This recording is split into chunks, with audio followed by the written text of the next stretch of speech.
Guadalupe Contreras y Angélica Rivera en 11 Noticias Matutino. Declara el Instituto Nacional Electoral la validez de la elección de personas juzgadoras. La consejera presidenta Guadalupe Tadei califica como un éxito el proceso electoral y descarta la petición del consejero Arturo Castillo de declarar la no invalidez ante algunas irregularidades. Más tarde, 9 ministras y ministros electos del máximo Tribunal de Justicia del país reciben sus constancias de mayoría. En ese contexto, Hugo Aguilar Ortiz, que por haber sido el más votado, va a ser el nuevo ministro presidente. Garantiza un nuevo rostro para la Corte, más justa, abierta, honesta e independiente de los otros poderes y cercana al pueblo. Este lunes viaja a Alberta, Canadá. La presidenta Claudia Sheinbaum va a participar en la cumbre del G7.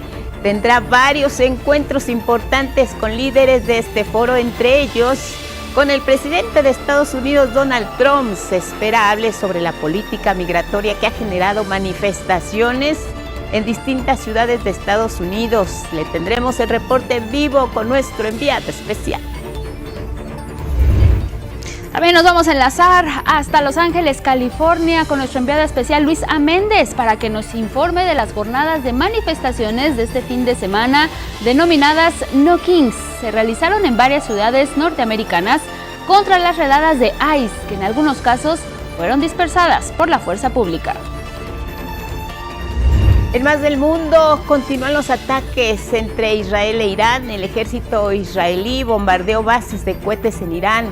Se reporta la muerte de más de 200 personas. En tanto, Teherán lanza misiles, la mayoría interceptados por el escudo antiaéreo israelí. Y en la cultura rinden homenaje a Cristina Pacheco con la presentación del libro Mar de Historias. Es una antología de los textos más emblemáticos de esta escritora y periodista mexicana.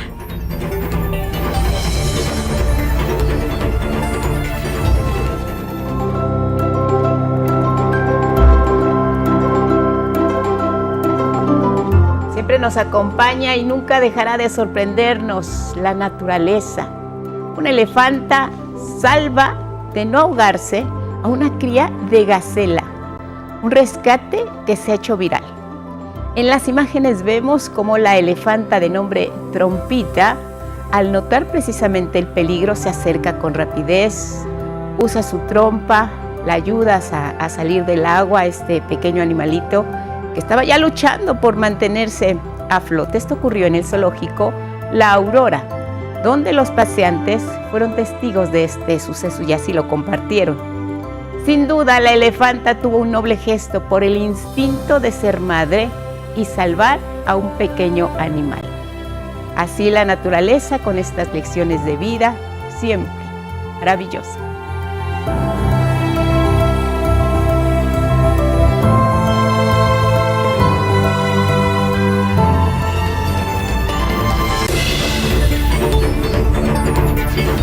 Con estas imágenes iniciamos la semana, les damos la bienvenida. ¿Cómo estás, Elvira Angélica Rivera? Guadalupe, muy buenos días y muy feliz cumpleaños en este tu día. Que la salud y la armonía te acompañen por muchos años más. Un abrazo por parte de todo el staff de 11 Noticias para ti en este tu día, lunes 16 de junio. Bienvenidas y bienvenidos. Glorioso 16 de junio, gracias por sus felicitaciones. Estamos con un gran equipo de trabajo arrancando la semana y como siempre lo más relevante aquí en nuestra pantalla. ¿Cómo estás, Lía Vadillo, Magdalena Alejo, nuestras intérpretes en lengua de señas mexicana? Gracias por seguirnos en redes sociales. Les recordamos que también nos pueden seguir y escuchar a través de Radio Instituto Politécnico Nacional. Nos sintonizan en el 95.7 de FM. El código QR que aparece en la pantalla es para que lo puedan escanear. Les lleva directamente a nuestra página con más información. Y en este lunes, para iniciar la semana, compártanos sus opiniones y sus comentarios. Pueden usar el hashtag 11 Noticias. Y nos vamos directo con los detalles porque desde este domingo 15 de junio y hasta el 17, los líderes de las potencias del mundo se reúnen en Kananaskis, en Alberta, Canadá. El grupo de los 7, el denominado G7, uno de los foros políticos y económicos más importantes porque ahí están reunidas las principales economías del mundo para coordinar políticas, abordar desafíos globales en un año 2025 donde el G7 además celebra su 50 aniversario. Bajo la presidencia de Canadá, la reunión de este año se basa en 3 objetivos estratégicos definidos por el primer ministro Mark Carney: proteger a las comunidades, pero también al mundo, fortalecer la seguridad energética, acelerar la transición digital, forjar alianzas futuras, pero además se abordarán temas de paz y seguridad internacionales relacionados con agendas que están abiertas a nivel internacional: Ucrania, las sanciones a Moscú, tensiones en Medio Oriente. Un encuentro al que asisten los líderes del G7. ¿Quiénes son? Canadá, Mark Carney, el anfitrión; Estados Unidos, Donald Trump; Francia, Emmanuel Macron; Alemania, Friedrich Merz; Italia, Giorgia Meloni. Ahí está también Japón, Fumio Kishida; el Reino Unido, representado por Kit Rodney, además de los presidentes del Consejo Europeo y la Comisión Europea, que representan a la Unión Europea, invitados siempre a este encuentro del G7. Entre otros invitados especiales, la presidenta Claudia Sheinbaum por México y Volodymyr Zelensky por Ucrania, entre otros. Y precisamente en ese mismo sentido, previo a su participación en la cumbre del G7, la presidenta Claudia Sheinbaum aseguró que con la frente en alto, firmeza y con diálogo, va a defender dignamente a mexicanas y mexicanos. Esto durante su primer encuentro cara a cara con el presidente de Estados Unidos, Donald Trump. Esto a propósito de esta cumbre del G7 allá en Canadá. Y ahí vamos a tener una reunión con el presidente Trump y su equipo. Que sepan ustedes que ahí vamos a defender dignamente a las y a los mexicanos de aquí y del otro lado de la frontera. Siempre con la frente en alto, siempre con gallardía, porque defendemos y representamos al pueblo de México, un pueblo generoso, valiente, trabajador, que trabaja aquí en nuestro país y también del otro lado de la frontera. Desde Tlaxcala, Sheinbaum señaló que solo bajo el principio del respeto mutuo y la búsqueda de la prosperidad para ambas naciones se van a poder alcanzar acuerdos.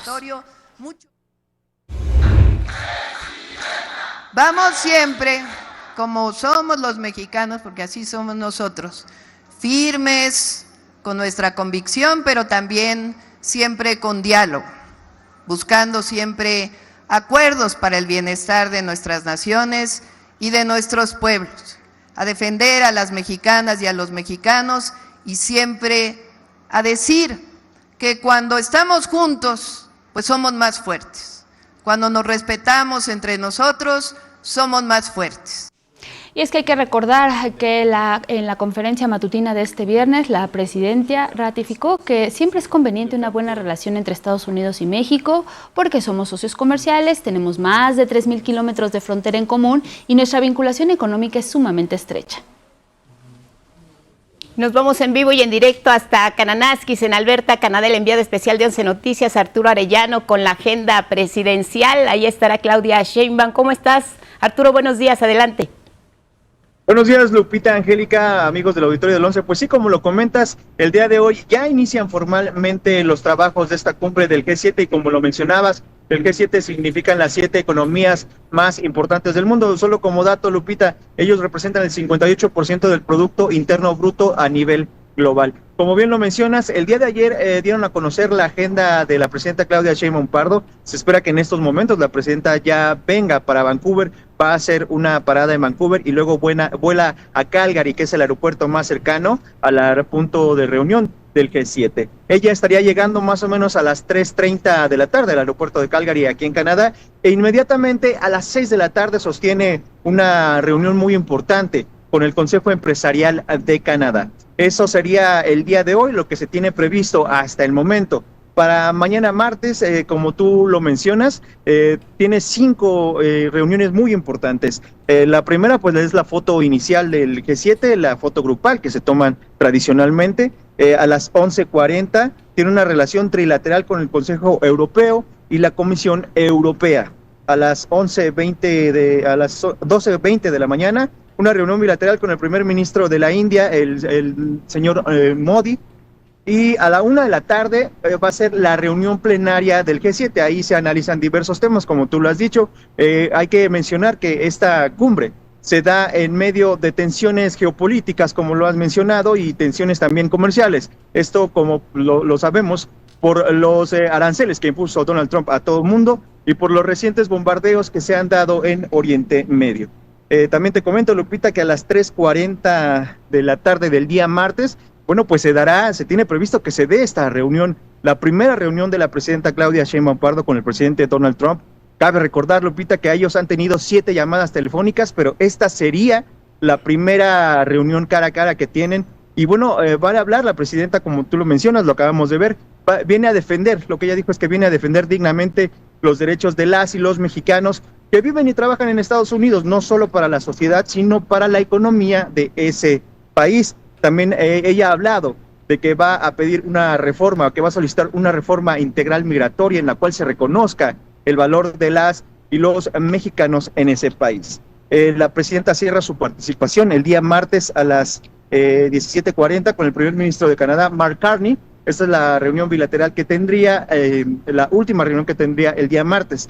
Ayer por la noche nos acaban de informar que también se va a reunir con Friedrich Merz de Alemania. Esto sería antes de la reunión que sostiene con Canadá. Lupita, comentarte que aquí en Kananaskis es un búnker, hay un fuerte dispositivo de seguridad, se ha formado alrededor de este punto donde se van a reunir todos los mandatarios, un búnker, un radio de 45 kilómetros en donde nadie entra y nadie sale si no tiene una acreditación, Lupita. Y bueno, pues el día de ayer vimos desfilar a presidentes, a primeros ministros que llegaron para los trabajos de esta cumbre. Claro, y sobre todo, Arturo, lo habrás vivido en otros encuentros de este nivel, la presencia de los manifestantes, los llamados globalifóbicos en algunas partes del mundo, que bueno, en estos momentos sobre todo apuntan a la visita del presidente de los Estados Unidos, Donald Trump.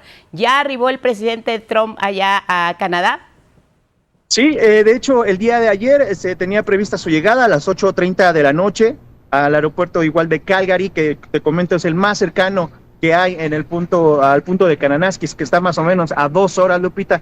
Entonces no está muy cercano que digamos, pero es el más cercano que existe aquí en el poblado de Canadá. No se han visto muchas manifestaciones porque te comento que hay un cerco de más o menos de 40 a 50 kilómetros a la redonda donde no se permite el paso. Nosotros ayer intentamos ingresar, porque una cosa es la sala de prensa y otra cosa es donde se va a llevar a cabo la reunión y no pudimos ingresar. Hay diversos cercos, se comenta que hay 5 retenes para llegar a este punto de Kananaskis.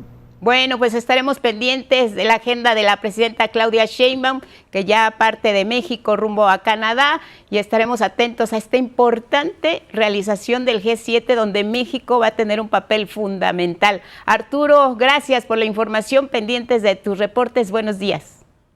Buenos días, Lupita, Angélica, nosotros seguimos informando. Hasta luego. Fuerte abrazo, buenos días. Bueno, vámonos con otros temas que tienen que ver con lo electoral, y es que finalmente fue declarada ya la validez de la elección de ministras y ministros de la nueva Suprema Corte de Justicia, esto por parte del Instituto Nacional Electoral. Guadalupe Tadei Zavala, la consejera presidenta del INE, destacó la realización de esta primera elección de personas del Poder Judicial, la cual aseguró se realizó de manera íntegra. En sesión extraordinaria, el Consejo General del INE declaró por 6 votos contra 5 la validez de la inédita elección de ministras y ministros de la Suprema Corte. El INE le cumplió a México, celebró la presidenta del instituto, Guadalupe Tadei. Tuvimos un proceso electoral excelente. El INE cumplió y cumplió bien. El proceso electoral fue íntegro de principio a fin, con todo y los embates externos e internos. Pero hubo voces disidentes. El consejero electoral Arturo Castillo planteó declarar la no validez de la elección judicial por presuntas irregularidades como el de los llamados acordeones. Mi propuesta de no declarar la validez de estas elecciones no implica que éstas sean inválidas, sino que existe un importante cúmulo de indicios que documentan posibles irregularidades graves y generalizadas que desde mi perspectiva generan una duda razonable sobre su validez. De ahí que propongo proponga no declarar la validez. Con un rotundo rechazo al argumento, la consejera presidenta reviró. No admito que se ponga en duda por 818 casillas contra más de 80,000, ni la integridad, ni la limpieza, ni la pulcritud, ni la responsabilidad, ni el efecto correcto. A las instalaciones del INE llegaron colectivos feministas para exigir que no se entreguen constancias de mayoría a 3 juzgadores con denuncias de pensión alimentaria y violencia de género. Sin embargo, el Consejo General del INE consideró que al no haber sentencias firmes, no se podía anular sus triunfos. Este lunes, tras la sesión de declaratoria de validez, jueces y magistrados electos recibirán sus constancias de mayoría. Con imágenes de Jorge Bejarano y Javier Ayón, 11 Noticias, Armando Gama. Y una vez declarada la validez de esta elección judicial, se entregaron ya las constancias de mayoría a las y los próximos ministros de la Suprema Corte de Justicia de la Nación que resultaron electos en los comicios del 1 de junio. Vamos a ver. Las 9 ministras y ministros electos que integrarán la nueva Suprema Corte de Justicia de la Nación recibieron sus constancias de mayoría de la elección judicial. Arropado por familiares, amigos y su comunidad, el abogado de origen indígena Hugo Aguilar Ortiz, quien por haber sido el más votado será el nuevo ministro presidente, dirigió un potente discurso en mixteco, su lengua madre.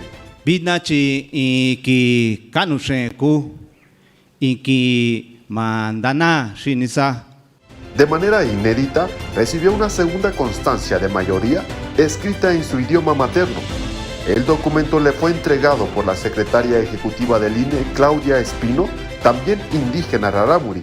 Te saludo, Hugo Aguilar. Hoy es un día histórico. Un hermano indígena tiene la votación más alta para ser ministro de la Corte. La nueva Corte será pluricultural, celebró el abogado oaxaqueño vestido con ropa tradicional. Recordó que tras 170 años, el máximo tribunal del país será encabezado por otro ministro indígena, después de Benito Juárez. Estoy seguro que es el inicio de la plena inclusión de los pueblos indígenas y afromexicanos en la vida pública de nuestro país. Garantizó a las y los mexicanos un nuevo rostro para la Corte, más justa, abierta, honesta, independiente de los otros poderes y cercana al pueblo. Llamó a las y los trabajadores de la Corte y del Poder Judicial a hacer historia juntos en una nueva etapa en ese poder. Convocar a todas y todos quienes conforman el Poder Judicial para que se sumen a esta nueva etapa de la justicia. Una etapa donde la honestidad, la transparencia, la pluriculturalidad, la diversidad y la igualdad sustantiva serán nuestros objetivos centrales. Una etapa donde la corrupción, el nepotismo, la discriminación, el clasismo no tendrán lugar. Al nuevo presidente de la Corte lo acompañó su padre, el señor Antolín Aguilar, quien le dio un consejo.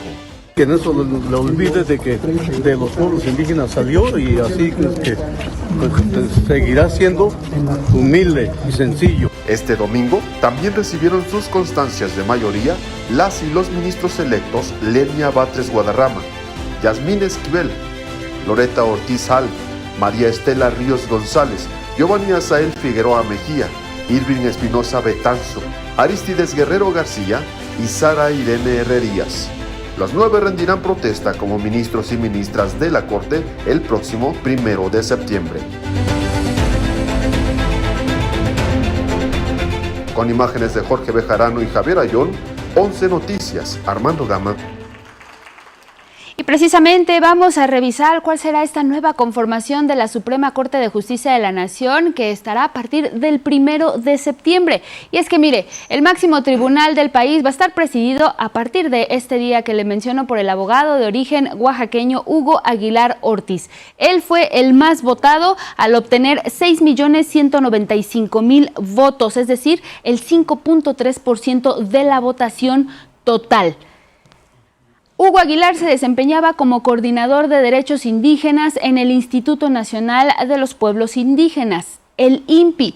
Este puesto que en la presidencia va a rotar cada 2 años. La presidencia de la Suprema Corte de Justicia va a rotar cada 2 años. El primero le corresponde a Hugo Aguilar y posteriormente va a pasar para Lenia Batres Guadarrama. ¿Por qué? Porque ella fue la segunda más votada, obtuvo 5.802.000 votos, por lo que ella será la segunda presidenta de la Suprema Corte de Justicia de la Nación. Ocurrirá esto en 2 años. Y es que hay que recordar que la Suprema Corte está integrada por 5 mujeres y 4 hombres, y ahora revisamos cómo quedaron en la votación que se realizó el pasado 1 de junio. Lenia Batres Guadarrama, en el caso de las mujeres, obtuvo el 4.9% de la votación. Yasmín Esquivel Moza obtuvo el 4.5%. Loreta Ortiz Alf el 4.2%, mientras que María Estela Ríos González el 4% y Sara Irene Herrerías el 2.8%. Es así como obtuvieron estos porcentajes de votación. En el caso de los hombres, ya le mencionábamos, Hugo Aguilar Ortiz obtuvo el 5.3% de la votación total. Le siguió Giovanni Azael Figueroa Mejía con el 3.1%, Irving Espinosa Betanzo con el 3%, mientras que Arístides Rodrigo Guerrero García el 3%. Es así como se conforma la Suprema Corte de Justicia de la Nación. Esto entrará en vigor a partir del 1 de septiembre. Y bueno, vámonos con más información. Nos vamos a la pausa, regresaremos con el enviado especial Luisa Méndez en Los Ángeles, California. ¿Qué fin de semana? El cumpleaños sí de Donald Trump, con la organización de este desfile con motivo del aniversario del ejército en los Estados Unidos, pero sí, también las manifestaciones, continúan las redadas. ¿Cuál es el panorama de este fin de semana? El segundo fin de semana de estas acciones contra las personas migrantes en los Estados Unidos, y también otro frente abierto, Medio Oriente. Moisés Garduño, especialista en este tema, hablará con nosotros más adelante. Regresamos con más noticias aquí en el 11.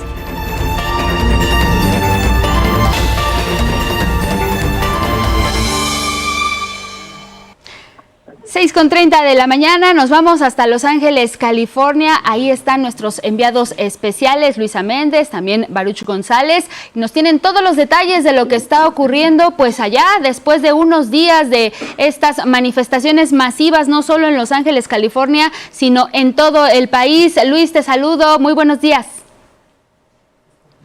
¿Qué tal, Angélica, Lupita? Muy buenos días.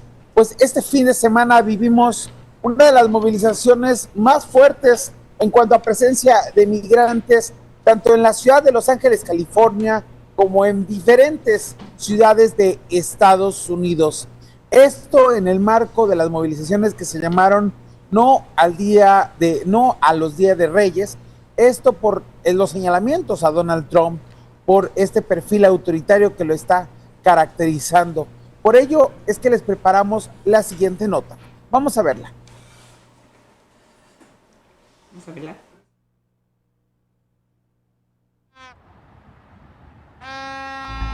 Los Ángeles se unieron.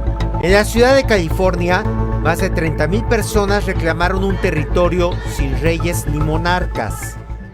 Definitivamente no es un rey, pero se está tratando de convertir en uno, gastando millones de dólares en una fiesta militarizada de cumpleaños en la que él es el centro. En otras 2,000 ciudades de la Unión Americana se replicaron las protestas. Denunciaron lo que consideran un gobierno autoritario. Rechazaron asimismo las redadas del Servicio de Migración que causa la separación de las familias. Ya no reconozco a nuestro país. No creo que se deba separar a los padres de sus hijos. Nadie es ilegal en tierras robadas.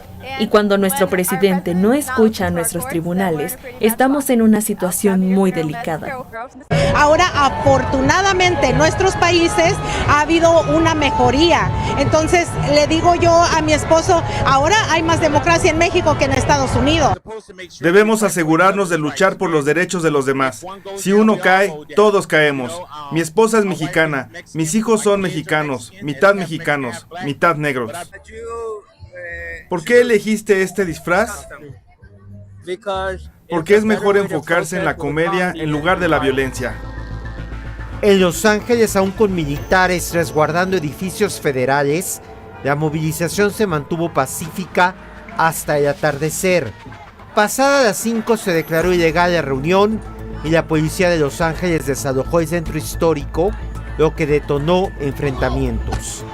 Desde Los Ángeles, California, Baruch González y Luis A. Méndez.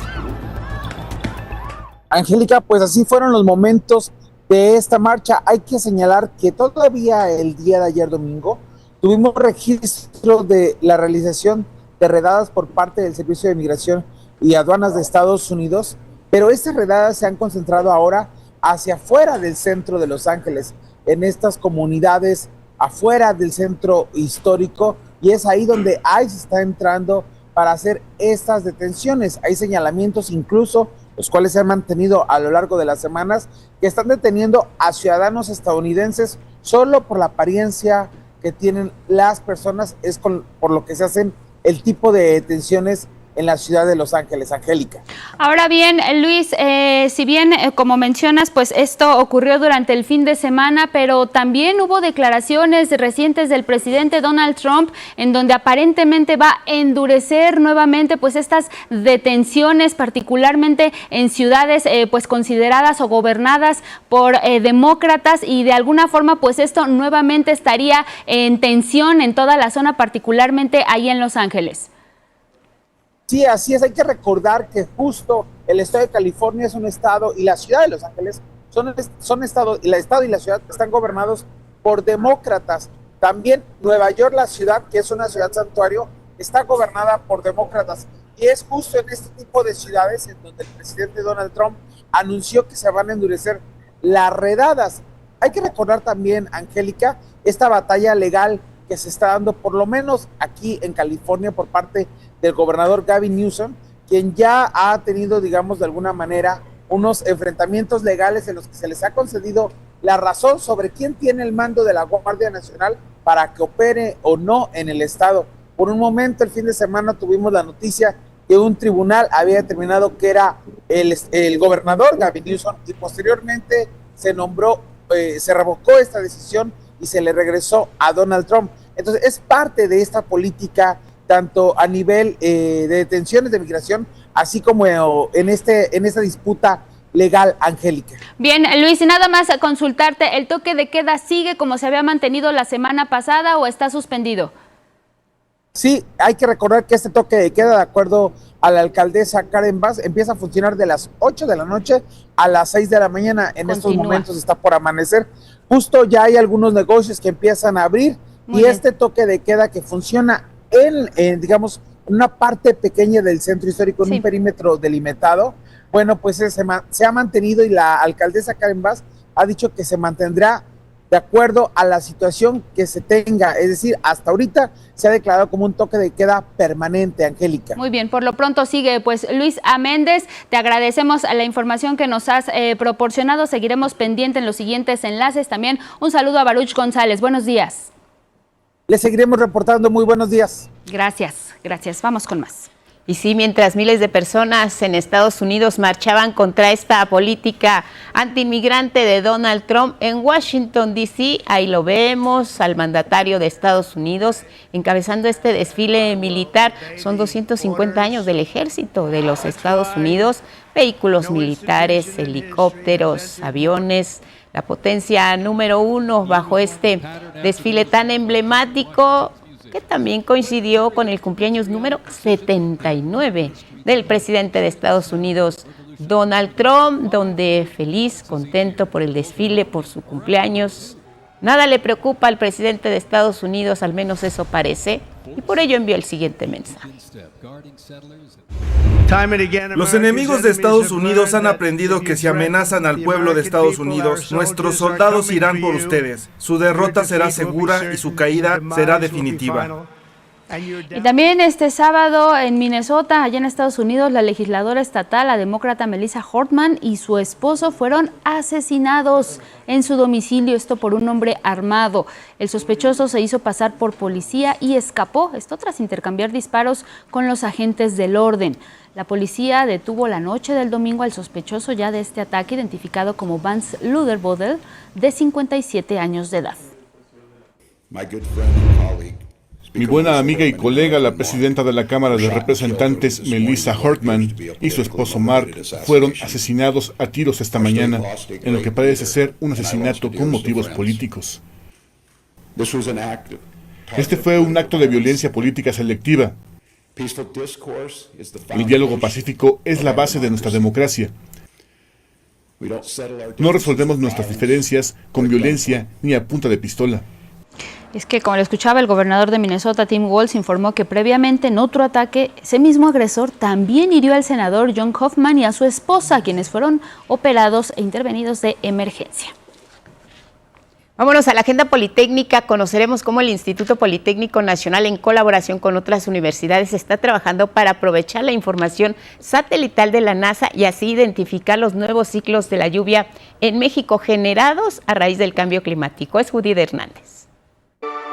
Hola, ¿qué tal? Hoy en Agenda Politécnica hablaremos de un proyecto multidisciplinario liderado por el investigador de la ESIME Ticomán, Alejandro Monsiváis, con el que se busca, mediante información satelital, identificar los nuevos ciclos de lluvia para adaptar así los ciclos agrícolas y garantizar la soberanía alimentaria. Veamos de qué se trata. El cambio climático está alterando significativamente los patrones de lluvia a nivel global. A medida que las temperaturas aumentan, la atmósfera retiene más humedad. Esto provoca lluvias más copiosas y tormentas más violentas en algunas regiones, y sequías más prolongadas y severas en otras. Para identificar los nuevos patrones de lluvias en México, un equipo de científicos del Politécnico y de otras universidades utilizan la información que proveen los satélites de la NASA y de la Agencia Espacial Europea. Lo que nosotros hacemos es utilizar la información satelital para identificar ahora a partir de cuándo llueve, hasta cuándo llueve. Las agencias espaciales entregan estimaciones de humedad de suelo. Nosotros nos vamos a datos más en bruto, por así decirlo. La información que entrega el satélite, y ya nosotros lo que trabajamos es recalibrar todos los modelos físicos para que den buenas estimaciones sobre el territorio mexicano en las zonas agrícolas. Muchos países, como por ejemplo Estados Unidos, Canadá, la Unión Europea, ya tienen identificado estos nuevos patrones de lluvia. Nosotros en México todavía no lo tenemos. Para complementar la información satelital, este grupo de investigadores construye e instala sus propias estaciones de monitoreo del suelo, pues en México no existen. Estamos llevando a diferentes regiones agrícolas para monitorear las condiciones específicas que se tienen en el suelo y también conocer sobre esas regiones agrícolas los nuevos patrones de lluvia. Tenemos 4 estaciones de monitoreo en Huamantla, tenemos 4 estaciones de monitoreo en Atlacomulco y tenemos 5 estaciones de monitoreo en los valles centrales de Oaxaca. El objetivo es identificar los nuevos patrones de lluvia en México y adaptar los ciclos agrícolas. Luego de 7 años de investigación, ya se tienen algunos resultados. Por ejemplo, en la zona de Tlaxcala. Ellos sí está llegando como un mes más tarde la lluvia y les está dejando, o lo que ellos llaman las heladas, está llegando más o menos en noviembre. Entonces, su ciclo de crecimiento que ellos tienen, el maíz nativo mexicano, es de 9 meses. Ahora lo están teniendo en 7 meses, el periodo de lluvias, ¿no? Entonces, aquí la idea es adaptar esa semilla para que crezca en 7 meses, ya no en los 9 meses, para que logren su producción. La meta es obtener mayores recursos para instalar más estaciones de monitoreo en el país y ampliar la investigación. Es todo en Agenda Politécnica con imágenes de Christopher Arismendi y Jair Maya. Hasta la próxima.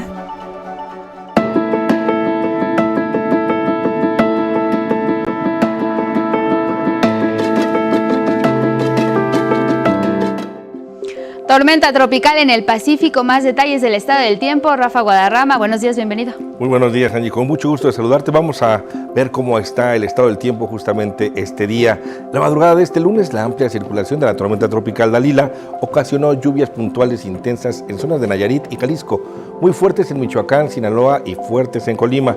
Por otro lado, para este día, la onda tropical número 3 recorrerá lentamente al sureste mexicano, asociada con una zona de baja presión con probabilidad de desarrollo ciclónico, lo que generará lluvias puntuales intensas y descargas eléctricas en Oaxaca, Chiapas y sur de Veracruz, muy fuertes en Tabasco, Campeche y Quintana Roo.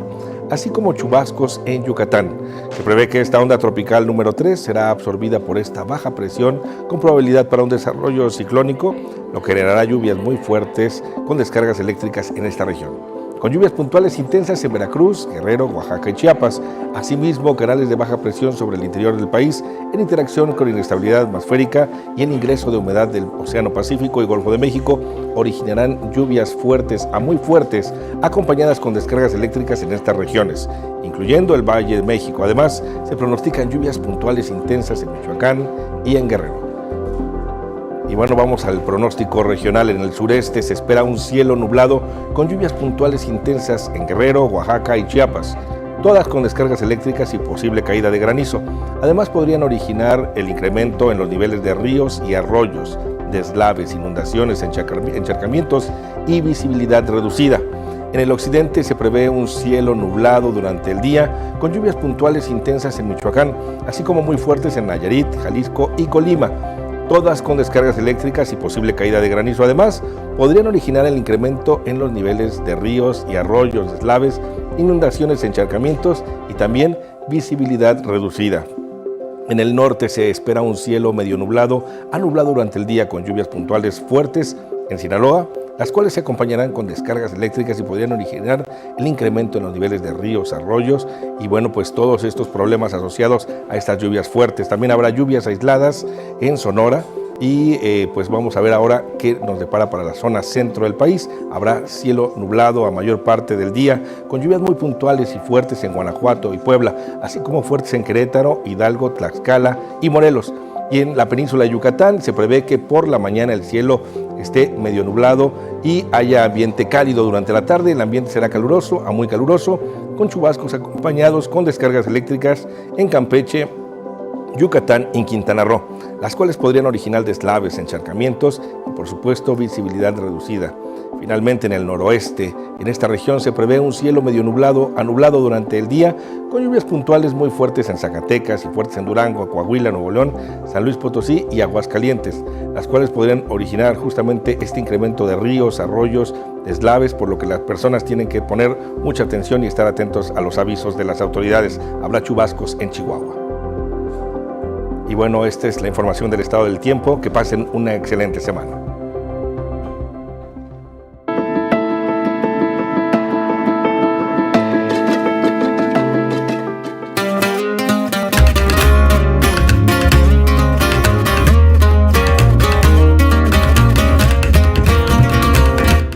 Hola, nos adelantamos un poco a la cortinilla, ¿viste? ¿Ah, sí? Queríamos aparecer antes de tiempo. No me dijo, igual me pescan. ¿Cómo estás, Miguel? Bien, ¿Cómo viene la bien. semana? Buenos días. Pues bien, mira, empezamos con lo más reciente, que fue ayer. Yo digo que los lectores de Cristina Pacheco naufragaban hasta hace unos días, porque ese mar de historias pues ya no volvió a aparecer. Claro. Nada. Sin embargo, hay un libro que ya desde hace rato anda Se andaba cocinando también, ¿no? Ya. Desde la FIL, Laura Emilia fue a presentarlo allá, pero ayer tuvo una presentación nada menos que en el Estanquillo, ahí en la terraza del museo. Qué buena forma de reconocer el talento de una mujer que vive aquí en Canal 11, su casa eternamente, y que recordamos con mucho cariño. Pues sí, el reporte de qué es lo que tiene este libro y cómo está, lo tiene Mauricio Romo. Durante más de 30 años, la periodista Cristina Pacheco publicó religiosamente su columna en el periódico La Jornada, donde contaba historias de la gente que hace a la Ciudad de México. Cristina Pacheco no vio la ciudad desde esta altura. Lo que hizo Cristina Pacheco fue bajarse a la banqueta, bajarse a la calle y recorrer las ciudades de abajo. Ese fue el mérito mayor, fue lo que la distinguió. Entre miles de textos se seleccionaron 196, los más emblemáticos, y son parte de la antología Mar de Historias. Desde luego en su periodismo siempre confluyeron la narradora y la periodista. La periodista curiosa, la narradora sensible, o la periodista sensible, la narradora curiosa. Esas dos partes de mirar el mundo y de atenderlo estaban en Cristina Pacheco. La misma Cristina Pacheco miraba con ojos críticos sus textos, recordó la escritora Mónica Lavín en la presentación de este volumen. Ella siempre tenía miedo de cómo le iba a ir con su texto cuando lo leyeran en su mar de historias. Siempre había esa inseguridad que yo creo que es propia de todos los que escribimos, ¿no? Pasión por la escritura surgida de un encuentro fortuito. Ella cuenta que un día encontró, en medio de todas las carencias que tenían, tirado en una calle un pedazo de la revista Selecciones. Y la tomó con mucha curiosidad y se sentó a leer las pocas hojas que tenía la revista, y en esas hojas estaba narrada la vida de Mozart. Y ella se conmocionó, le encantó la manera en la que estaba descrita la vida de este artista, y se dio cuenta que no había vida sin relieve. Mar de historias de Cristina Pacheco, editado por Tusquets, disponible en librerías. Con imágenes de Christopher Dávila, 11 Noticias, Mauricio Romo. Bueno, pues ahí está ya disponible para el público. Y vámonos al libro del día, es Navaja Verde o Negra, de Mara Romero, editado por Penguin Random House. Este libro en voz de su autora. Pues este libro es una serie de relatos fuertes, dan voz a mujeres que estuvieron en un momento determinado privadas de su libertad, que nunca recibieron justicia. Encontré una manera de darles justicia en tinta y creo que los relatos es el reflejo de este cambio, de esa tristeza, y una manera de que la gente entienda cuál es el origen del daño. Y al final de cuentas lo que hice fue darle voz a ellas. Bueno, y luego con el 11 tuvimos sala de lectura tal como lo anunciamos en la librería Rosario Castellanos con la escritora Susana de Murga y su novela El dolor de la memoria. Más de 1000X se generaron con su lectura. La sala completa está en mi Facebook y fue una tarde pues muy agradable. Comenzamos la nueva lectura de Catherine da Vinci de Erma Cárdenas, editada por Alfaguara. Avanzamos las primeras 20 páginas. Bueno, les recuerdo que esta sala será el miércoles, el 25 de junio, será en el marco de la Noche de Museos. El X de hoy es de Rita Albarrán y dice: Caterina da Vinci, la madre de Leonardo da Vinci, el genio de la época del Renacimiento, contada por Erma Cárdenas, en la que conoceremos la infancia de Leonardo. Gracias, Rita, por esta aportación. Seguimos leyendo. Se acaban de cumplir 137 años del nacimiento del poeta zacatecano Ramón López Velarde. Esta es una petición de un televidente que dijo: ojalá lo pongan ahí. Pues ahí está, en su honor, el poema del día, Gavota, que en alguna parte dice: no tengo miedo de morir, porque probé de todo un poco, y el frenesí del pensamiento todavía no me vuelve loco.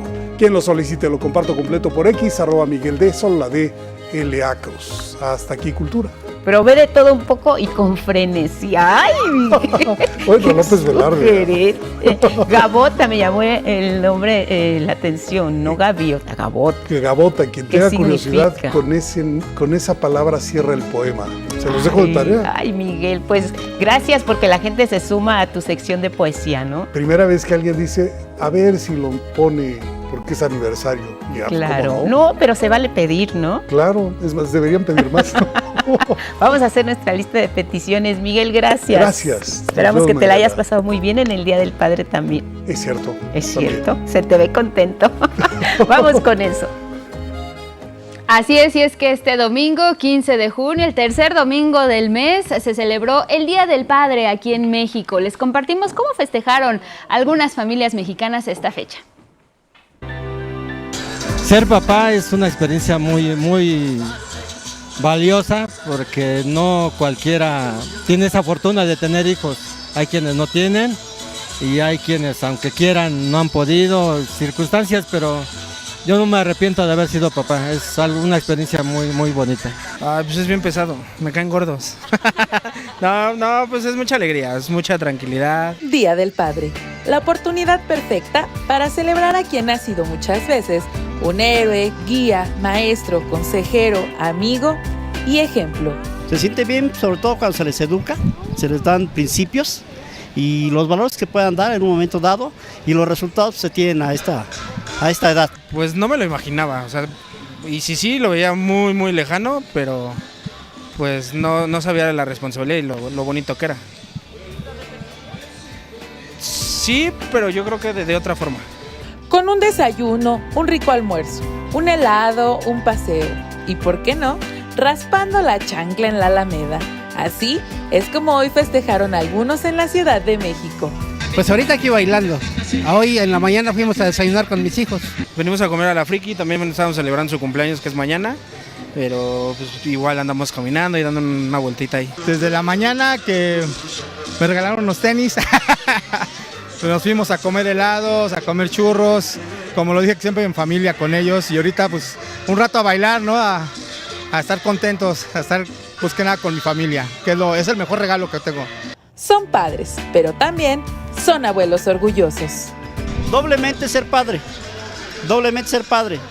Uno es árbol que da sombra y eso es suficiente. La sombra es la felicidad del ser humano.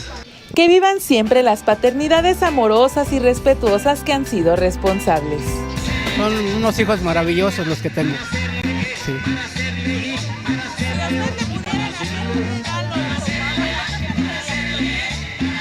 Pues que estuvieran bien, realmente que estuvieran bien, y lo material va y viene, pero siempre que Dios los tenga bien, que nos tenga bien a todos, y ya lo demás viene por añadidura ya. Tenía miedo, no sabía, pero no me arrepiento. Y si me lo volviera a pasar en mi vida, lo volvería a hacer 1000 veces. Estoy muy contento. Imágenes de Christopher Dávila, 11 Noticias, Nicteja Germán. Pues con baile celebraron muchos papás en su día. A propósito precisamente de este Día del Padre, vamos a compartirle algunos datos. Y es que en México, al igual que en otros países de Latinoamérica, se conmemora el tercer domingo de junio. Es una fecha establecida desde 1972 y se busca enaltecer la labor de todos los padres en la vida en cada uno de sus hijas e hijos. Y mire, surgió en 1910, esto fue en Estados Unidos, son los registros que se tienen. Fue Louis Smart Dude quien quiso brindarle un homenaje a su padre. En 1966 el presidente Lyndon Johnson adoptó ya esta iniciativa para 1966. En nuestro país comenzó a festejarse alrededor de la década de los 50. Hay versiones que marcan que se oficializó hasta 1972. Fue Carmelita Tostado la pionera de la conmemoración de este festejo aquí en nuestro país. Ahora bien, de acuerdo con el INEGI, en nuestro país hay 22 millones de hombres que se identifican como padres, con una edad promedio de 47 años, de los cuales de estos 22 millones de hombres, 19 millones son económicamente activos. El 97% de esos 22 millones desempeñan alguna actividad productiva. Estos son algunos datos económicos del INEGI. También se contabiliza a más de 1 millón que también se identifican como papás solteros, al frente total del cuidado de sus hijas e hijos. En este día, ayer que fue domingo, el Día del Padre, los artículos que más se regalan a los padres son ropa, calzado, también algunos aparatos electrónicos, incluso videojuegos. Y en las actividades que como festejan en nuestro país, particularmente para poder compartir, pues es llevarlos a un restaurante, desayunar, comer y por supuesto compartir algunos alimentos preparados. También se organizan comidas en las casas, en las familias mexicanas para celebrar el Día del Padre y por supuesto también los pasteles no pueden faltar. Vámonos con más información.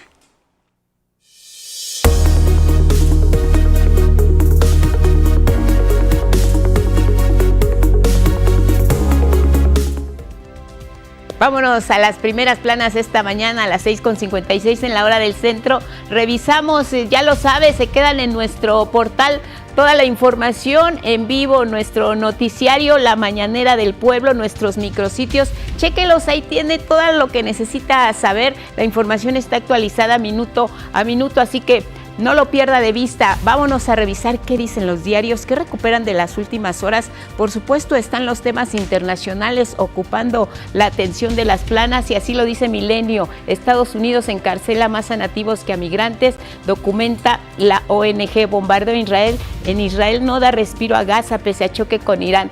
De Milenio revisamos otra de las planas. El Sol de México, nota principal, Israel e Irán piden a civiles protegerse. El acuerdo para abaratar la tortilla también ocupa una de las planas. La Jornada, misiles iraníes vulneran blindaje de Tel Aviv, simbran a Israel e Irán duelos de ataques aéreos. Vámonos a revisar otra de las planas. Excelsior, deportaciones ponen en jaque a Texas y California. Y por último, revisamos el Financiero, incremento de doble dígito en petroprecios por el conflicto en Medio Oriente. Regresamos con el tema.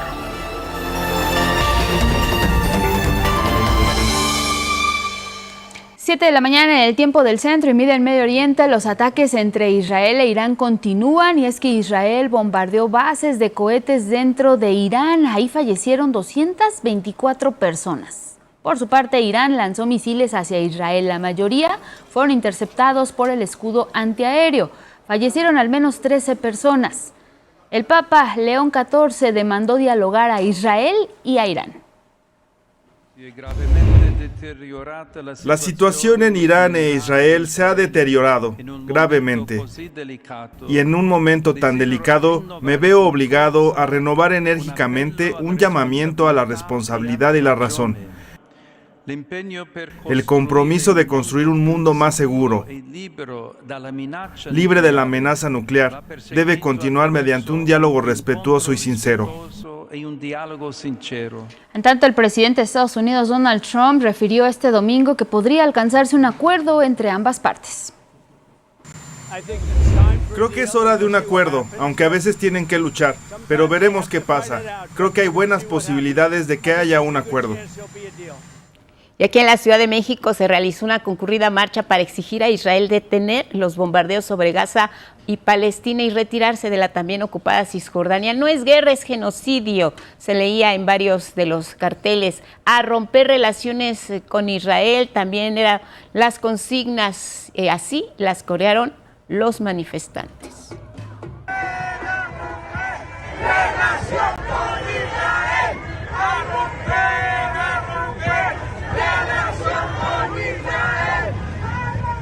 Este domingo 26 personas palestinas murieron cuando les dispararon mientras buscaban conseguir alimentos en los centros de ayuda gestionados por la controvertida Fundación Humanitaria de Gaza, que es respaldada por Estados Unidos e Israel. Los lugares para buscar alimento se han vuelto un blanco fácil de Israel para agredir a las personas que están buscando no morir de hambre allá en la Franja de Gaza.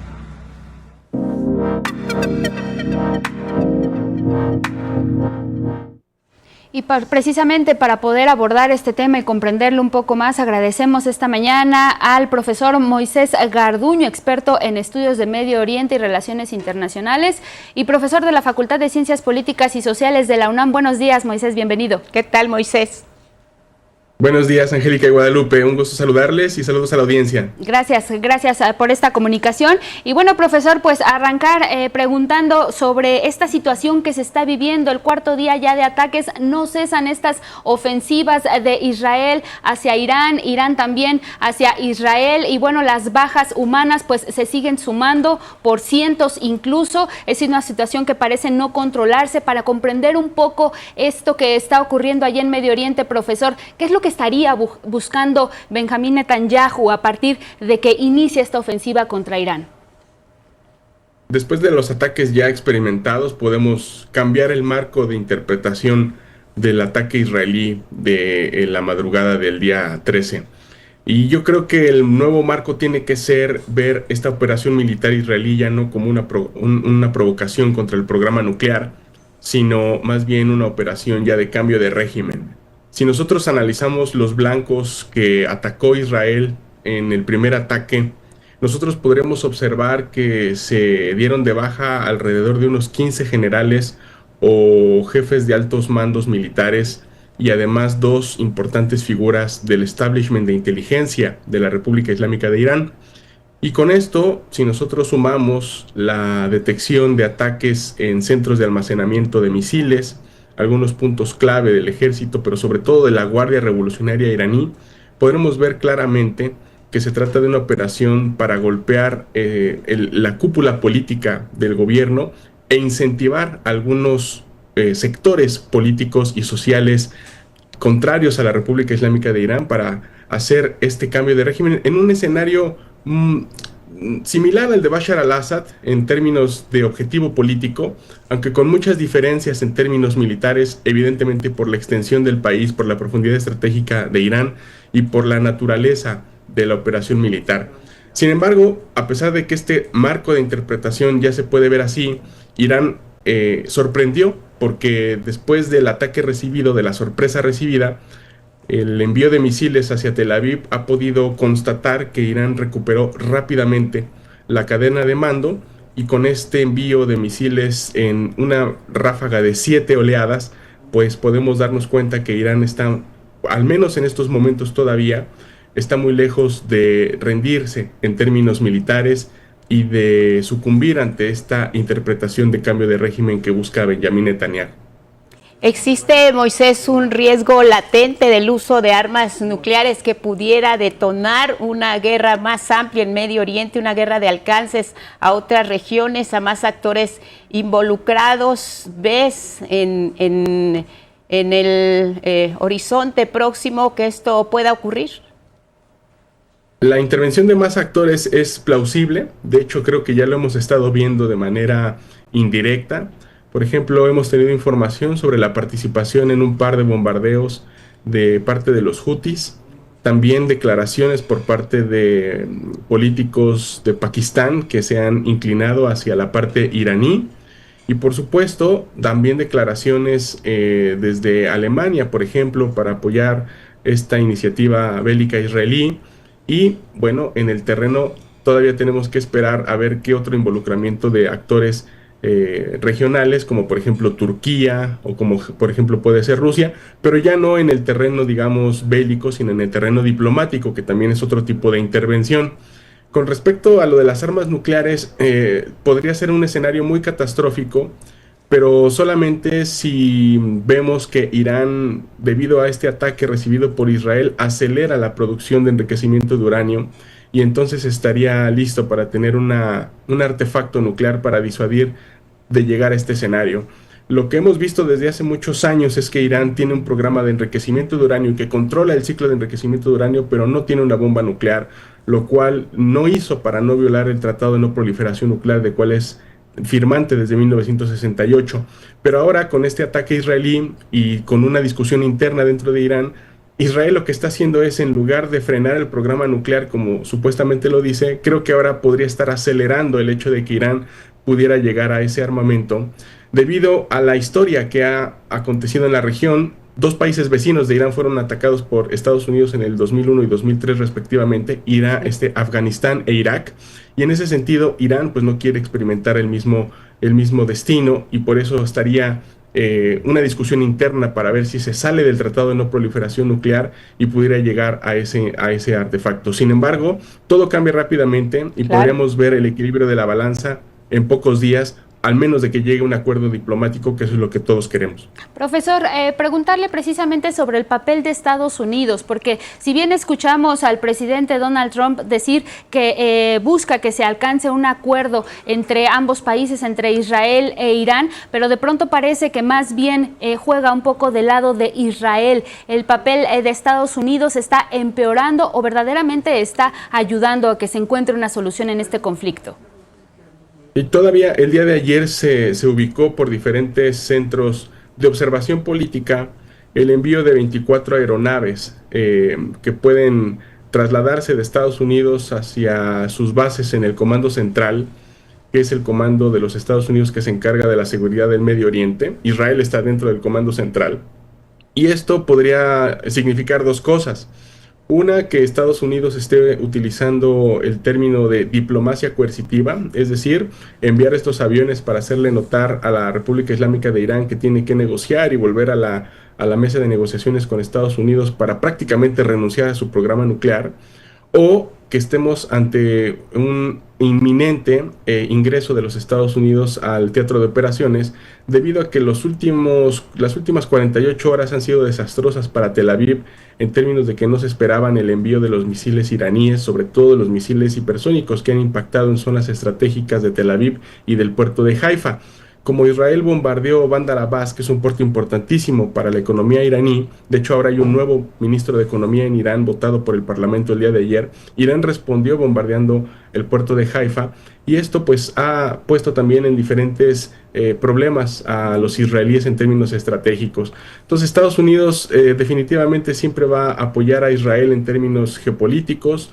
Es Israel la punta de lanza para el modelo que intenta imponer en el Medio Oriente, pero ante la entrada de Estados Unidos también podríamos ver la respuesta de China y de Rusia, de ver cómo un Estado como Estados Unidos podría arrebatarle un aliado estratégico a China en la región, y ver si China podría hacer lo mismo, por ejemplo, en Taiwán, arrebatándole un aliado a los Estados Unidos en su zona de influencia para mantener un equilibrio de poder que sigue teniendo China ante todo este tablero geopolítico. Claro, Moisés Garduño, ¿qué condiciones mínimas se necesitan para que Israel e Irán se sienten a negociar y quién podría ser un legítimo interlocutor en este conflicto?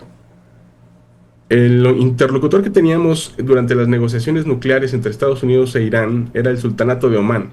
Omán ha sido históricamente el mediador más eficaz, fue el que hizo posible, por ejemplo, el acuerdo nuclear entre Estados Unidos e Irán cuando estaba Barack Obama y Hassan Rouhani en el año 2015, y hasta la fecha sigue siendo uno de los mediadores más serios. Sin embargo, ahora necesitamos más apoyo para Omán, y un buen apoyo podría venir de países como Turquía, que también tiene excelentes relaciones con ambas naciones, o incluso también Rusia. Lo que pasa es que Rusia, al tener excelentes relaciones con Israel e Irán, al mismo tiempo tiene un conflicto con Ucrania que también puede complejizar su papel dentro de un escenario mediador. Entonces, entre Omán, Qatar, Turquía, Pakistán, podremos ver más o menos alguna idea de países que pudieran mediar en un escenario en donde las hostilidades puedan ser lo más catastróficas como para llevar nuevamente a la mesa de negociaciones.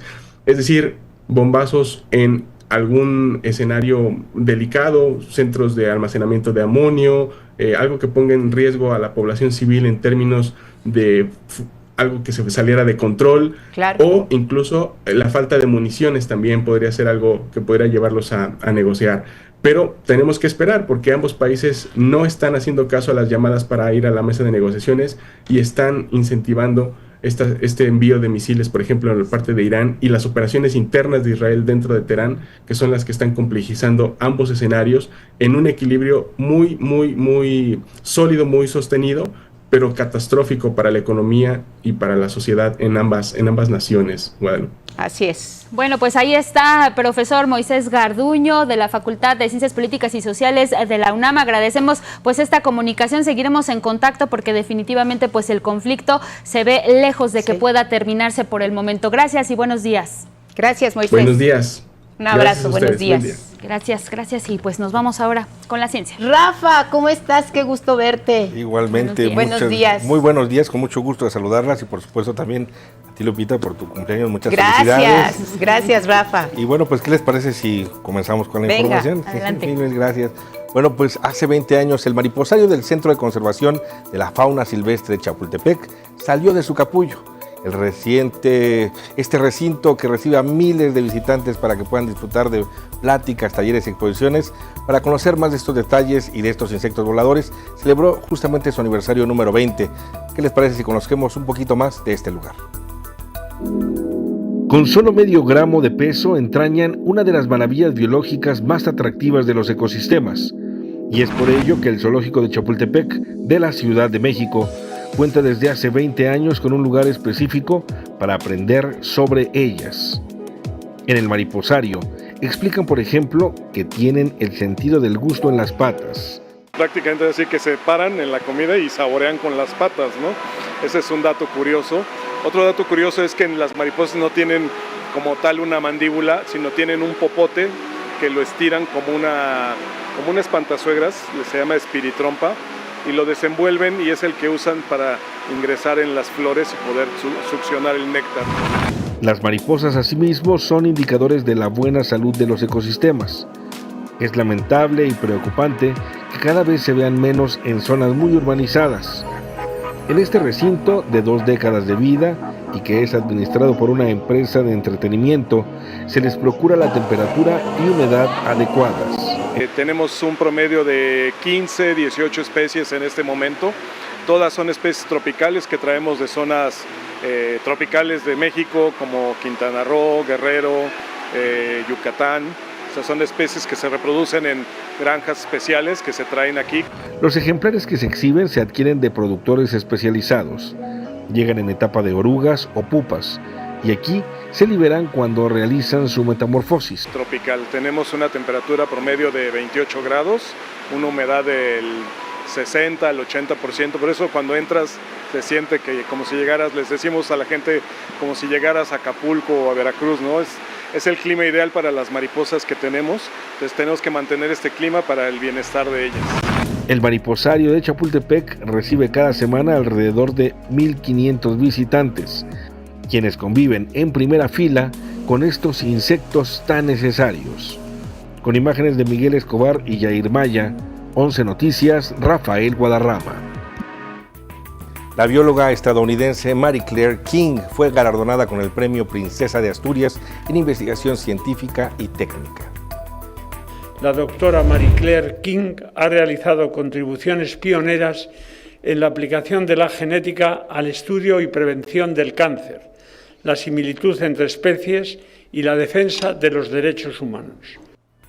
King identificó y nombró el gen BRCA1 como primer factor genético conocido que multiplica el riesgo de sufrir cáncer de mama. Sus investigaciones y las de otros investigadores permitieron además la identificación del gen BRCA2, relacionado igualmente con tumores de mama y de ovario. También colaboró en la identificación de víctimas de la dictadura argentina, utilizando técnicas de ADN, en especial en casos de secuestro de niñas y niños que fueron puestos en adopción supuestamente bajo la reglamentación y leyes requeridas. Sin embargo, fue una situación que se dio de manera ilegal. Bueno, pasemos ahora a otros asuntos. Vamos al fondo del mar. El pasado viernes concluyó en Niza, Francia, la Conferencia de Naciones Unidas sobre los Océanos, con un acuerdo general adoptado por consenso por delegados de 170 países, entre ellos de México. Impulsa una acción internacional urgente para la conservación de los océanos y un aprovechamiento sustentable de los recursos marinos. El tratado se discutirá en septiembre en Suiza y establecería nuevas metas de protección y de actividades tan riesgosas como la minería. La declaración es importante ya que sería el preámbulo para alcanzar un acuerdo internacional sobre los océanos de carácter vinculante y respaldado por la ONU. Cabe mencionar que en esta conferencia de la ONU en Niza, Alicia Bárcena, secretaria de Medio Ambiente Federal y representante de nuestro país, habló de los planes de México para restaurar ecosistemas marinos, como los manglares, y también de la limpieza de las playas. Y bueno, del mar nos impulsamos hasta el espacio. ¿Recuerdan el caso del asteroide 2024 YR4? El que se decía que podría impactar con nuestro planeta y luego se determinó que la colisión sería contra la Luna. Bueno, pues hay un nuevo cálculo por parte del telescopio espacial James Webb. Resalta que las probabilidades de impacto ya no serían de 3.8%, sino de 4.3% en esta evaluación. Y es que reitera que ni la Tierra ni la Luna corren riesgos de impacto. Me refiero, no hay un riesgo importante, pues debido a que el asteroide, en caso de que tuviera alguna colisión contra la Luna, no cuenta con las dimensiones necesarias para afectar la órbita de nuestro satélite. Y bueno, pues es la información que tenemos este día en 11 Lab. Muy bien, Rafa, o sea que se van ajustando también estas estadísticas, estas observaciones. ¿Cómo lo hacen? Lo hacen a través de métodos visuales indirectos. En este momento, por ejemplo, el asteroide ya no es visible para muchos de los telescopios que se encuentran en la Tierra, que son particularmente tipo radiotelescopios. Y entonces identifican justamente la trayectoria y hacen ahí las evaluaciones. ¿Cuál podría ser la órbita que tendría o cómo concretaría esta órbita una vez que se acerque nuevamente este cuerpo hacia nuestro planeta?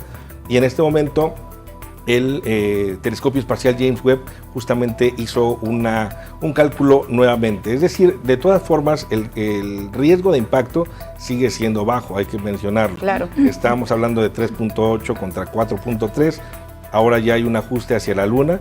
Lo importante también es que se está, por ejemplo, a través de estas mediciones, conociendo un poquito más sobre las dimensiones de este asteroide. Más o menos también sigue entre 50 metros de diámetro y 90 metros de diámetro. Sí es del tamaño a lo mejor de un edificio de 15 pisos. Es un asteroide importante y por eso es que no lo pierden de vista. Es un cuerpo celeste importante. Sí. Oye, Rafa, y también muy destacable este premio Princesa de Asturias a esta bióloga estadounidense, pues que ha permitido identificar los factores genéticos del cáncer de mama, tan importante y tan necesario, pues en un mundo en donde es uno de los principales causas de muerte a nivel mundial entre las mujeres, ¿no? Sí, por supuesto. La doctora Mary Claire King es una mujer que tiene casi 80 años. Ella comenzó a hacer sus estudios de cáncer alrededor de los años 60 y fue pionera, digamos, en todos estos estudios de genética de cáncer. y pues justamente al ser pionera en este campo de la genética, también fue requerida en su momento en Argentina para apoyar a reencontrar a algunas familias. Se habla de 138 familias que se pudieron reencontrar gracias a los métodos que ella desarrolló, claro. y específicamente, bueno, con su intervención, pero también el trabajo de genética que ella ha realizado ha permitido crear modelos para otro tipo de enfermedades degenerativas, como el Parkinson, por ejemplo. Entonces, realmente es una mujer muy destacada que ha dejado muchísimo, ha legado muchísimo a la investigación y a los métodos, sobre todo eso de identificación genética, que es en realidad pues la medicina pues ya del presente, pero también apunta a ser una de las grandes soluciones a los problemas de salud que tenemos. Claro, y es una pionera en este tema. Rafa, te vemos mañana. Nos saludamos mañana. Gracias, Rafa. Muchas gracias. Vámonos al mundo.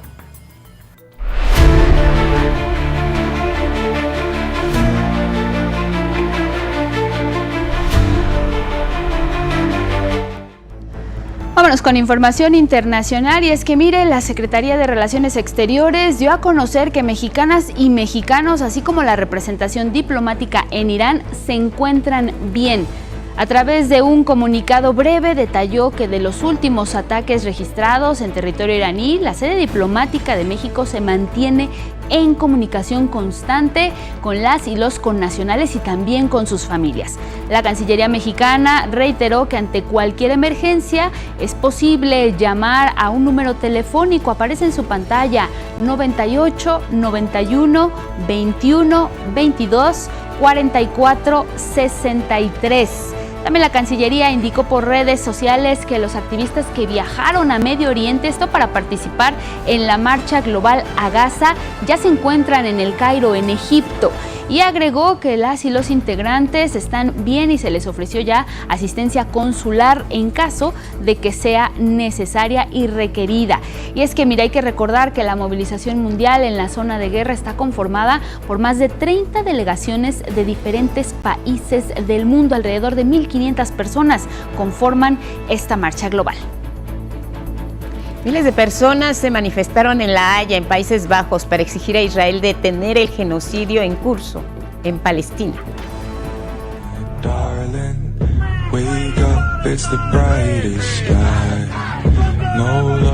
Y miles más lo hicieron en Sao Paulo, en Brasil.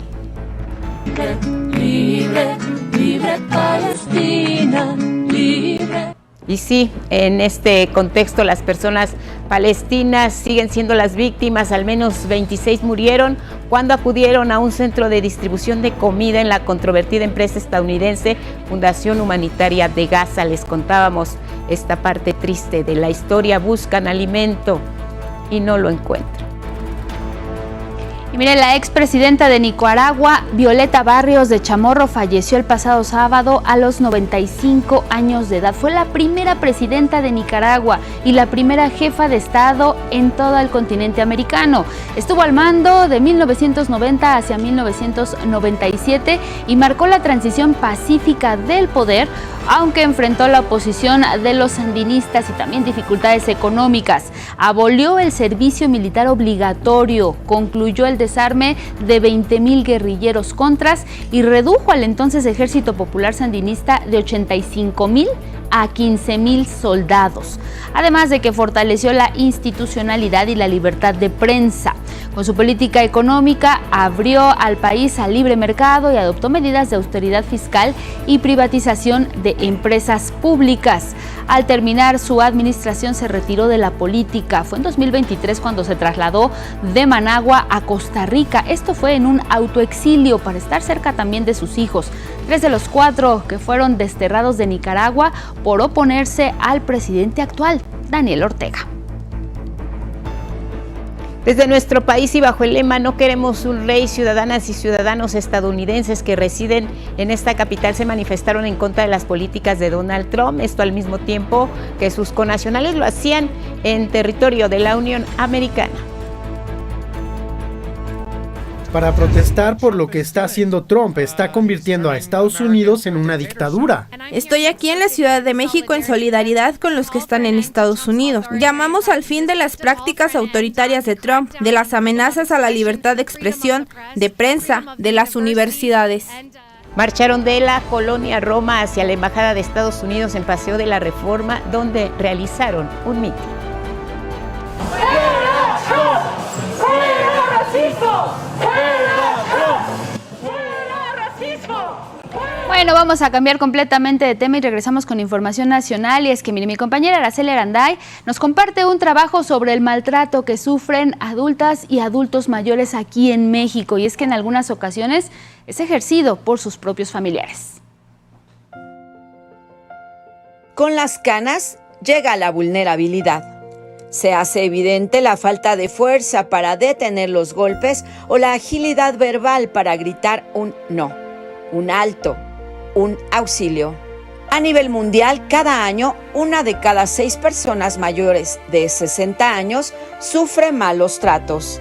En México, aún con subregistro, las cifras oficiales indican que entre el 8 y el 19% de las personas mayores de 60 años sufren algún tipo de maltrato. Las personas mayores per se no son vulnerables. Las condiciones sociales, el contexto es el que hace a las personas mayores mucho más vulnerables y sí, es una población que generalmente está más vulnerable al maltrato. Se calcula que los casos de maltrato a adultos mayores aumentan 32% cuando hay dependencia funcional.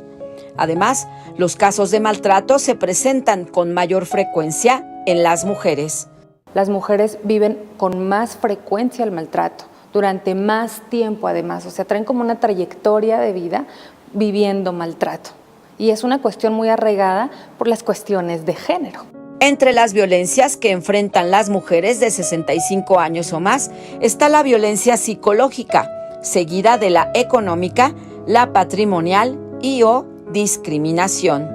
El maltrato psicológico es el maltrato más frecuente que vamos a encontrar. De acuerdo con especialistas, la mayoría de los casos del maltrato en la vejez es perpetrado por familiares de las personas adultas mayores. Algo que caracteriza el maltrato es que este acto, en el que suele ser único o consecutivo, que se presenta cuando hay una relación de confianza. El maltrato psicológico definitivamente va a ser algo que va a tener efectos adversos tanto en la persona mayor que está recibiendo el maltrato como en la persona perpetradora. Sobre todo, como bien mencionabas, el perpetrador la mayor parte de las veces suele ser un familiar. Por ejemplo, en la Ciudad de México, en 2021, que es el dato oficial más reciente, el delito de despojo patrimonial hacia un adulto mayor fue perpetrado en un 30% por familiares y en el 14% de los casos por los propios hijos. A nivel federal, la Ley de los Derechos de las Personas Adultas Mayores brinda protección a este sector de la población. El maltrato se puede denunciar en el DIF nacional o al teléfono 800-911-2000. 11 Noticias, Araceli Aranday.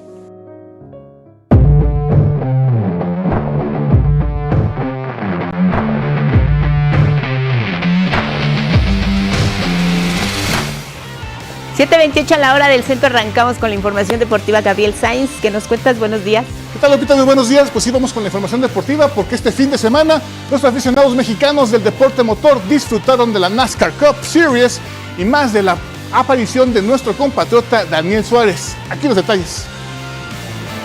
Fin de semana lleno de adrenalina el que se vivió en el Autódromo Hermanos Rodríguez con la llegada por primera vez de la NASCAR Cup Series. La categoría del serial estadounidense vibró los corazones de la afición mexicana con el rugir de sus motores. Creo que vale la pena, esa es la experiencia y pues no puedo imaginar ninguna otra categoría que lo pueda hacer mejor que esta. Se siente mucha emoción, sentir cómo se simbra cada vez que pasan los coches, el motor, es una sensación muy padre. La figura y estrella estelar, sin duda, fue el mexicano Daniel Suárez. Hizo su sueño realidad, logró subir con una remontada histórica al podio en la categoría Xfinity, donde entonó el himno nacional ante los miles de aficionados que durante los 3 días corearon su nombre. Yo creo que hicimos historia de una manera impresionante. Fue muy especial que todos nos hayamos dado cita aquí en el autódromo más importante del mundo para mí. el autor Hermano Rodríguez, y que haya podido yo ser competitivo en ambas categorías, y que haya podido emocionar a todos los grandes fans que estaban en las gradas el día de hoy. Para mí esa es la parte más bonita de este fin de semana. Hablo de mi hijo, muy disciplinado, siempre logra lo que se propone, y la verdad yo me siento muy orgullosa de él. El nacido en Nuevo León y con tan solo 33 años de edad, dejó su nombre escrito en la historia del automovilismo mexicano. Y aunque no pudo realizar el doblete después de finalizar en la posición 19 en la categoría reina de NASCAR, tiene la esperanza de volver el próximo año a su tierra. Este fin de semana, sinceramente, comprobé algo que yo ya sabía, pero los mexicanos somos los mejores fans, somos los más apasionados y los más entregados en todo lo que hacemos, y me siento muy orgulloso y contento de ser mexicano, de haber nacido aquí en México y crecido aquí, y es un gran orgullo para mí. Y así fue como la NASCAR Cup Series deja su nombre aquí en el Autódromo Hermanos Rodríguez. Ya los equipos regresan a Estados Unidos después de hacer vibrar los corazones de los mexicanos. Desde el Autódromo Hermanos Rodríguez, con las imágenes de mi compañero David Ramírez, para 11 Noticias, Vianey Zárate. Por el momento la información deportiva, pero al ratito regresamos con un poquito más. Vamos con ustedes, chicas, muy buenos días. Gracias, Gabriel. Sí, nos vemos más tardecito y nos vamos hasta Palacio Nacional a la conferencia matutina. Regresamos al estudio con más noticias esta mañana aquí en el 11. Nuevamente nos enlazamos con nuestro enviado especial a Canadá, Arturo Arellano Merlín. Cuéntanos, la presidenta ya viaja a ese lugar para la reunión del G7. ¿Qué nos tienes? Adelante, Arturo. Lupita, Angélica, nosotros ahora estamos en Banff, donde se instaló el centro de medios para los medios de comunicación que vamos a cubrir esta cumbre del G7. Te comento qué es lo que ha pasado después de nuestro último enlace. Bueno, hay que reiterar que la presidenta Claudia Sheinbaum Pardo ya viaja para acá, para Canadá, para el aeropuerto de Calgary.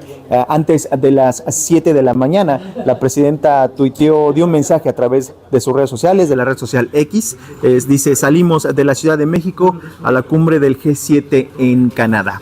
Hay que reiterar que dentro de las actividades que va a tener la presidenta Claudia Sheinbaum Pardo, el día de hoy se reúne a las 6 de la tarde, después de su llegada, se reúne a las 6 de la tarde con empresarios de Canadá en el Hotel Sheraton de la ciudad del poblado de Calgary, aquí en Canadá. También hay que decir que el día de mañana, dentro de las reuniones importantes que tiene, bueno, pues se va a reunir con el primer ministro de la India, Narendra Modi. Él se espera que llegue el día de hoy a las 6:35 de la tarde, y también hay que mencionar una llegada importante aquí a la cumbre del G7, es de Antonio Guterres. Él espera llegar a las 7 de la noche y, como pues todos sabemos, él es el secretario general de la ONU. Lupita, amigos del auditorio, pues como bien dicen, en el lugar donde vayas, en cualquier parte del mundo, hay una mexicana o un mexicano que pone en alto el nombre de México, y aquí en Canadá pues no puede ser la excepción. Y pues yo los invito a que conozcamos a Ana. Ella es una mujer mexicana que vive y trabaja aquí en Canadá, y que bueno, pues nos da su opinión acerca de la cumbre del G7 y manda un mensaje a todas y todos los mexicanos que viven y trabajan fuera de México. Vamos a verlo. Es interesante, porque la verdad nunca me lo esperaba encontrar aquí, y bueno, pues ahorita que estamos teniendo toda la visita de todos, de muchos países, de diferentes continentes, es algo interesante. Mucho, sí, totalmente, somos 100% trabajadores, honestos, pues bueno, siempre hay uno en cada lado. Sí, saludos a mis papás, a mis hermanos, a mis amigos. ¿De dónde son? De Querétaro.